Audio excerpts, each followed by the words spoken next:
It was the year 1652 when the Dutch East India Company, known as the VOC, established a supply station at the Cape of Good Hope under the leadership of Jan van Riebeeck.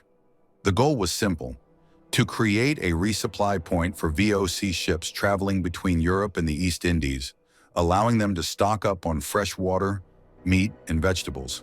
The Cape was perfectly located, halfway between Europe and Asia. This was before the Suez Canal existed. The Cape's temperate climate and fertile soil made it an ideal spot for farming, and soon the small outpost began to grow. While the original plan was purely logistical, the success of the settlement sparked ambition. Dutch settlers, known as Boers, a Dutch word meaning farmers, began pushing inland in search of more fertile land for agriculture and livestock. To fuel this expansion and keep the colony running, the VOC turned to slave labor. In 1658, just 6 years after the settlement began, the first slaves were imported to the Cape, a group of Angolans captured from a Portuguese ship. Over time, thousands more were brought from Mozambique, Madagascar, Indonesia, India, and Sri Lanka, performing hard labor on farms, in households, and in service of the VOC. This expansion brought them into direct conflict with the Khoikhoi, the region's original inhabitants, led by chiefs like Outshamato and Doman. For thousands of years, the Khoikhoi had lived as pastoralists and herders across the Cape. But as more land was seized by the Dutch, tensions escalated. What started as competition over grazing land and water quickly turned into a full-scale conflict. The Khoikhoi-Dutch Wars began in 1659 and continued intermittently into the 1670s, were among the first violent confrontations between European settlers and indigenous African communities. Armed with superior weapons and supported by the VOC, the Dutch settlers gradually displaced the Khoikhoi from their ancestral lands, shattering their traditional way of life. By the 1700s, the Dutch frontier pushed even farther east. This time, they encountered the Xhosa, a powerful and organized Bantu-speaking people who had long lived along the eastern Cape frontier. What followed was over a century of intermittent warfare, known as the Cape Frontier Wars, a series of 9 major conflicts fought between 1779 and 1879, as both Boer settlers and later the British Empire clashed with the Xhosa over land, cattle, and control. The Europeans viewed Xhosa territory as both fertile farmland and a strategic buffer. But for the Xhosa, the land was far more than just soil. It was a source of identity, history, and survival. But colonial forces deployed scorched earth tactics, burning homes, seizing cattle, and forcibly displacing entire communities. The Xhosa were gradually overwhelmed by superior European firepower and imperial strategy. But war wasn't the only thing that broke the Xhosa.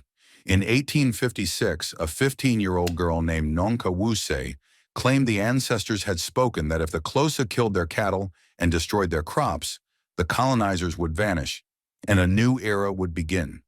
Her uncle, a respected prophet, believed her, and so did thousands more. By early 1857, over 400,000 cattle were slaughtered, but the prophecy never came true. Instead, hunger swept the land. More than 40,000 died. The Xhosa, once fierce resistors, were left devastated, not just by guns, but by hope turned to tragedy. Around the same time that the Xhosa were still resisting colonial expansion in the East, another major shift was happening in the Cape. In 1795, during the Napoleonic Wars, Britain seized the Cape Colony from the Dutch to prevent it from falling into the hands of the French-controlled Batavian Republic, which had replaced the Dutch monarchy. The Cape was too valuable to lose. But in 1803, under the Treaty of Amiens, a brief peace in Europe, Britain agreed to return the Cape to the Dutch, now represented by the Batavian Republic. However, peace didn't last. When war resumed between Britain and France, the British feared that the Cape could once again fall under French influence. So in 1806, they launched a full invasion. The key moment came at the Battle of Blouberg, just north of Cape Town. British forces under Sir David Baird defeated the Batavian defenders, securing British control of the Cape permanently. This marked the start of over a century of British rule in South Africa. The British introduced a new style of colonial administration, more centralized, English-speaking, and reform-driven. They changed the legal system, enforced English in schools and courts, and in 1834 abolished slavery across the empire. For the Boers, these changes were intolerable. Many relied on enslaved labor for their farms, and they saw British policies as a threat to their autonomy, language, and faith. The result was the Great Trek, a mass exodus of Boer families into the interior to escape British control. One of the leading figures was Piet Retief, who believed the Boers needed a land of their own. So in 1837, he led a group inland, hoping to negotiate land directly from local rulers. As the conflict between the Boer, the Xhosa, and the British was happening, another power was rising to the northeast, the Zulu. In 1816, the Zulu had just lost their leader, King Senzangakona. His son, Shaka Zulu, seized power by overthrowing his brother Sigujana and quickly transformed a relatively minor chiefdom into one of the most formidable military forces in southern Africa. Through military innovation, brutal discipline, and a centralized command structure, Shaka expanded the kingdom's reach and redefined warfare with tactics like the buffalo horn formation and the short stabbing spear. But as his empire grew, so did his paranoia and cruelty. Shaka ordered mass executions, banned the planting of crops during mourning, and became increasingly erratic. Even his own family was not safe, and few felt it more keenly than his half-brothers, Dangani and Mklangana. Dangani, the more calculating of the two, watched Shaka grow more isolated. With the help of Mklangana and a trusted Induna named Mbopa, he devised a plan to remove Shaka from power. In September 1828, while Shaka was recovering from illness at his kraal in Kwadukuza, Mbopa struck first, stabbing the king. Dingane and Mklangana joined in, and Shaka, the architect of the Zulu nation, was dead. His body was buried in a secret grave. After the assassination, Dingane wasted no time consolidating power. He had Mklangana executed and purged dozens of Shaka's supporters, fearing they might turn against him. But ruling was not so simple. Dingane inherited a military still loyal to his brother's memory, and a court fractured by years of fear and brutality. To stabilize his reign, Dingane moved the capital to Umgungundlovu, a vast royal kraal in present-day KwaZulu-Natal, where he governed through a mix of diplomacy and violence. Unlike Shaka, who led from the front lines, Dingane often relied on his Indunas to relay his commands and enforce his rule. Despite lacking Shaka's charisma and military genius, Dingane kept the kingdom together, at least for a time. But challenges mounted. Internal unrest festered. The Ndebele under Mzilikazi, once a Zulu general, had broken away and were forming a rival state to the north. Other African groups like the Hlubi and Swazi were becoming more assertive. In the early 1830s, a group of raiders, acting under a rival chief named Chief Sekonyela, stole cattle from the royal herds. For the Zulu, cattle were not just wealth, but a symbol of power, legitimacy, and spiritual favor. The theft was more than an insult. It was a direct challenge to Dingane's authority. Angry and humiliated, Dingane sought a way to recover the stolen cattle and send a message to his enemies. Around this time, a group of Voortrekkers led by Piet Retief arrived at his court, asking for land. Dingane told Retief about the stolen cattle and made it clear. No land would be discussed until the cattle were returned. Seeing an opportunity, Retief volunteered to recover the cattle, hoping it would earn Dingane's trust and secure land for his people. In Dingane's eyes, Retief wasn't just another settler. He was an outsider who could be used as a tool to restore order and prove to rivals, both internal and external, that the king still held power. Retief recovered cattle stolen from Dingane by a rival chief, a gesture of goodwill meant to earn the Zulu king's trust. After returning the cattle, Retief and his delegation were invited to a celebration at Umgungundlovu, Dingane's royal kraal. But things took a dark turn. Following Zulu custom, Retief's party left their weapons outside before the feast. At Dingane's command, reportedly uttered as Bulalani Abatakati, which means kill the wizards, Retief and his entire group were ambushed and brutally killed. Their bodies were left to rot, a chilling message to the other trekkers. Dingane saw the Boers not as allies but as invaders who posed a threat to his kingdom, especially as they moved deeper into Zulu territory. His preemptive strike was brutal, but in his eyes necessary. Retief's death shocked the Boer trekkers, who now faced the very real threat of Zulu annihilation. Enter Andries Pretorius, a new leader who quickly organized a well-armed force to defend the settlers and avenge the massacre. Pretorius was strategic and deeply religious. He and his men took a solemn vow to God. If they were victorious, they would build a church and honor the day of the battle forever. This vow became central to Afrikaner identity. On December 16, 1838, Pretorius led about 470 Boers to the banks of the Encombe River, where they formed a defensive circle with their wagons, a lager. Across the river, over 10,000 Zulu warriors prepared to attack. The Battle of Blood River was swift and deadly. The Zulu, armed with assegais and shields, charged in waves but were met with disciplined musket fire and cannons. The Boers held their ground, and the casualties were staggering. Over 3,000 Zulu warriors killed, while the Boers suffered almost no losses. After Daingane's defeat following the Battle of Blood River, his half-brother Mpande saw an opportunity.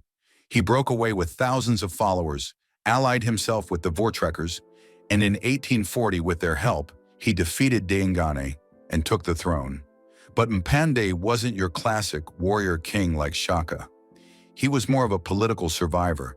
He ruled for over 30 years, not through sheer strength, but by playing everyone off each other. British, Boers, even his own sons. And that's where Cetshwayo enters the picture. But before that, the Boers moved quickly to establish their own government. They set up the Natalia Republic, with Pietermaritzburg as its capital.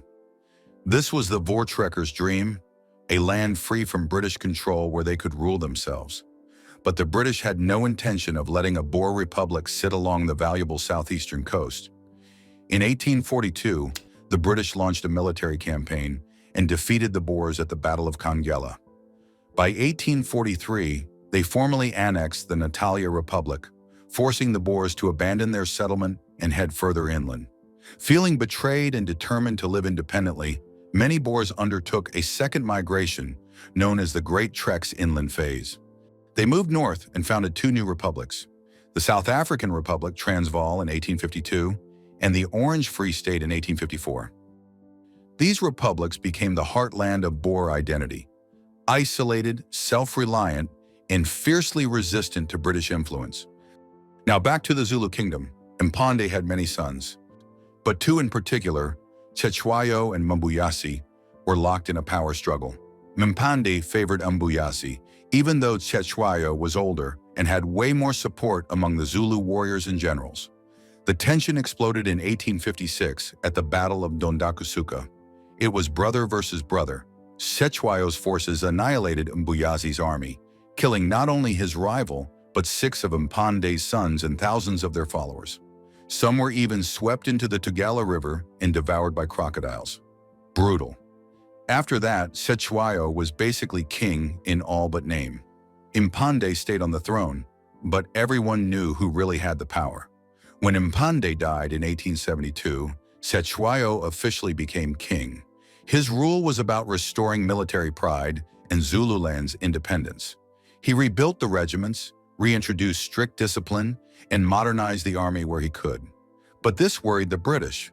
They saw the new strong Zulu army as a threat, especially since the British were now pushing for complete control over southern Africa.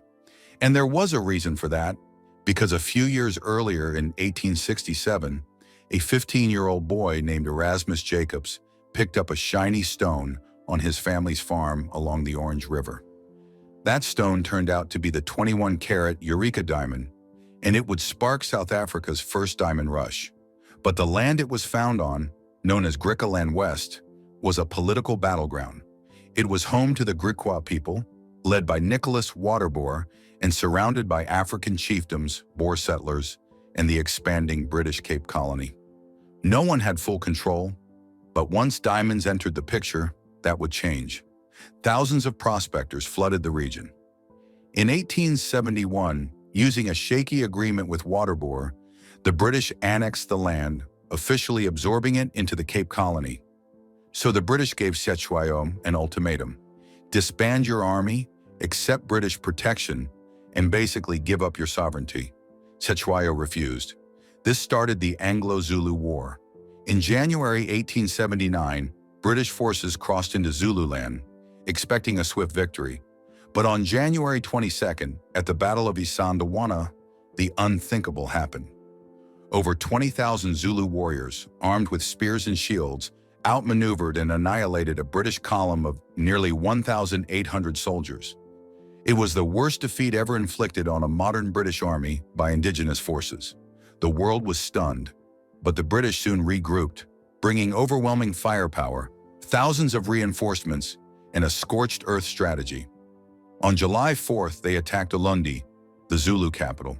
The battle was brutal: Gatling guns versus assegais, and the Zulus were crushed. Cetewayo was captured and exiled to Cape Town, later to London. The British then dismantled the kingdom, splitting Zululand into 13 rival chiefdoms, deliberately sowing division. With that, the reign of powerful, independent Zulu kings effectively ended.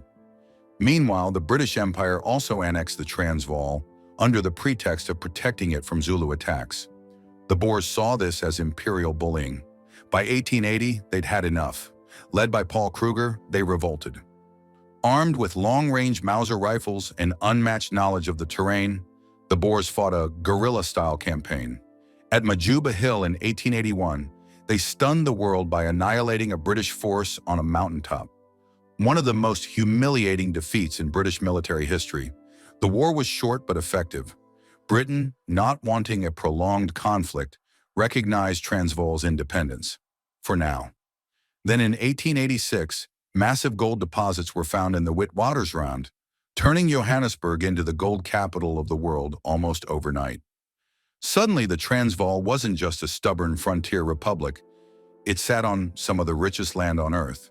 The British wanted it back. In 1899, they launched a full-scale invasion. This time they came prepared. But so did the Boers. The Boers returned to their hit-and-run tactics, ambushing supply lines, sniping patrols, and vanishing into the veld. They were expert horsemen and sharpshooters, but the British response was ruthless. Under Lord Kitchener, the British implemented a scorched earth policy, torching farms, destroying food supplies, and building blockhouses connected by barbed wire fences to trap Boer fighters. Worse still, they imprisoned Boer civilians, mostly women and children, in concentration camps under horrific conditions. Nearly 28,000 of them died from disease, hunger, and neglect. By 1902, the Boers were exhausted. Their land was destroyed, their people decimated. They surrendered, and the British annexed both Boer Republics. The British had won, but at a brutal cost. South Africa was battered, divided, and bleeding. The country was technically at peace, but tensions still simmered. Boer farms had been burned to ash. British soldiers were buried across the veld, and black South Africans, who had been caught in the crossfire or exploited for labor, were left with nothing but scars. To consolidate control, Britain pushed for unification. In 1910, the Union of South Africa was born, combining the Cape Colony, Natal, the Transvaal, and the Orange Free State into a single self-governing dominion of the British Empire. It had one flag, one government, but it was far from one nation. Power was placed firmly in white hands. The new government was dominated by British and Afrikaner elites. Louis Botha, a former Boer general, became the first prime minister in 1910, while the British monarch remained head of state. Meanwhile, the black majority, over 80% of the population, was completely excluded from political power. This wasn't just segregation. It was the legal blueprint for a racial caste system. The exclusion wasn't just felt, it was answered. In 1912, a group of mission-educated black South Africans, teachers, lawyers, journalists, and chiefs, formed the South African Native National Congress, later renamed the African National Congress. Key founders included figures like Pixley K.I. Sakasim, John Dewey, and Sol Plaatje. Many of them had studied at prestigious mission schools and universities like Fort Hare, Lovedale, or even overseas in the US and Britain. They represented a new generation, educated, politically conscious, and determined to be heard. At first, their methods were respectful and restrained. They believed in the British promise of justice. They wrote letters, organized delegations, and traveled to London to plead for fair treatment. But they were mostly ignored. In 1913, the Natives Land Act struck the first major legislative blow. It prohibited Black South Africans from buying, renting, or owning land outside of designated native reserves, which made up just 7% of South Africa's land, despite the Black population being the vast majority. These reserves were deliberately placed far from cities and mines. They were overcrowded, underdeveloped, and stripped of opportunity. It was legalized land theft, and it forced thousands of Black families off fertile land into poverty. The ANC immediately protested, launching one of its first national campaigns. But again, the government didn't budge. By the 1920s, South Africa's economy was booming. For some, gold and diamonds were flowing like never before. The country was becoming the economic engine of the continent. But behind that prosperity was a brutal system. Black labor built white wealth. Black men were recruited from rural areas in neighboring countries like Mozambique, Lesotho, and Malawi to work in the mines. These weren't jobs. They were sentences. Miners lived in cramped, fenced-off compounds, far from their families, under strict surveillance. They earned pennies while white supervisors raked in profits. The government enforced this with a system of pass laws, documents that restricted where Black people could go, live, or work. Without a pass, you could be arrested on the spot. It was control disguised as order. At the same time, land hunger worsened. The 1913 Land Act was just the beginning. A 1936 amendment, the Native Trust and Land Act, promised to increase land for Black ownership from 7% to 13%. But even that land remained under state control, and most Black South Africans still had nowhere to go. Trade unions began to rise, especially in the late 1920s and early 30s. Black workers started organizing, striking for better pay and conditions, especially on the mines and railways. The Industrial and Commercial Workers Union became one of the biggest mass movements in South Africa in the late 1920s, rallying workers from Cape Town to Zimbabwe. The ANC, meanwhile, remained cautious and elite-driven. Its leadership was mostly middle class, focused on polite petitions and cautious reform. But a new generation of thinkers was watching. They saw that polite resistance wasn't enough. Change, real change, would take something bigger. As the Union solidified, so did its symbols. In 1928, South Africa adopted a new flag, a tricolor of orange, white, and blue, with three smaller flags crammed in the center: the Union Jack, the Transvaal, and the Orange Free State flag. It was a compromise between British and Afrikaner identity, but for Black South Africans, it was a clear symbol of exclusion. As World War II approached, another powerful force was rising: Afrikaner nationalism. Afrikaners, descendants of Dutch settlers, had long felt marginalized by British rule. Many still carried bitterness from the Anglo-Boer Wars and the destruction of their republics. Now they began organizing politically, culturally, and economically. The Broederbond, a secretive Afrikaner male-only society, worked behind the scenes to promote Afrikaner unity, language, and control. In 1914, they formed the National Party, but it was in the 1930s and 40s that it really gained traction. They pushed for a South Africa run by Afrikaners, for Afrikaners, with white supremacy at its core. Many admired Nazi Germany and flirted with fascist ideas. In fact, during World War II, some Afrikaners opposed South Africa joining the war on the side of Britain at all. By the end of the war, the political climate had shifted. In 1948, the National Party won the general election, and with it, they introduced the world to a new word: apartheid, which is a Dutch word for apartness.